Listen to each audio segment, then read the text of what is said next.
If you're seeing an ElevenLabs error 500, don't worry, this is usually something you can troubleshoot quickly. In this video, I'll walk you through the most common fixes so you can get back to generating voice audio without wasting time. And before we jump in, if this tutorial helps, make sure to hit the like button and subscribe for more simple tech fixes like this. First, let's check whether the problem is on ElevenLabs' side. Open your browser and go to status.elevenlabs.io/history. This page shows the service history and server status, so you can see whether there's an ongoing outage or recent incident affecting the platform. If the service is having issues, the best solution may simply be to wait until the system is back to normal. If everything looks operational, then the next step is to verify your API request. A very common cause of an error 500 is sending too much text at once or sending a request that is too large for the model to handle efficiently. If you're working with a long script, try breaking it up into smaller chunks instead of sending one huge block of text.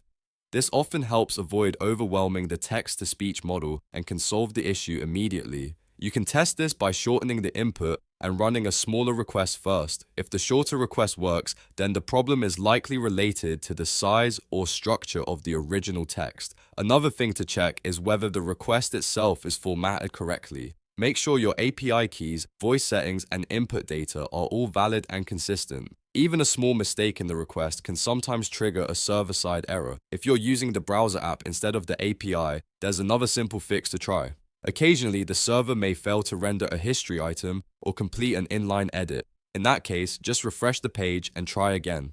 You can also click the Try Again button if it appears. These quick refresh-style fixes often clear temporary glitches in the web app. If the error happens only on one specific project or one specific text block, try duplicating the content into a new request and testing it there. That can help you figure out whether the issue is with the content, the browser session, or the server itself. Also, if you're using extensions in your browser, it may help to disable them temporarily and test again, just in case something is interfering with the ElevenLabs interface. At this point, if the service status is fine, your request is properly formatted, and your text has been shortened into smaller chunks, you should have a much better chance of getting rid of the error 500. To recap, start by checking the ElevenLabs status page, then verify your API request, split long text into smaller pieces, and if you're on the browser app, refresh the page or click Try Again when needed. If this video helped you fix the issue, don't forget to like and subscribe, and I'll see you in the next tutorial.